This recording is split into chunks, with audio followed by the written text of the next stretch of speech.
How to fix video call minimize problem easily and fast. First thing guys, open the settings, go to the apps. When you open the apps manager on this page, you will find all the apps that you have on your phone. So what you want to do is wait a few seconds and then scroll until you find the WhatsApp app. Click on it and then click on this force stop option and then go into the storage. Click on this clear data and click on clear cache to clear all the informations inside the app, and then click on the power usage details. And now all what you want to do is click again here on this force stop option to stop the power analysis.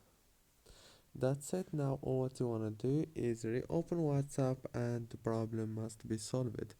Don't forget to like and subscribe, and thank you so much for watching this video.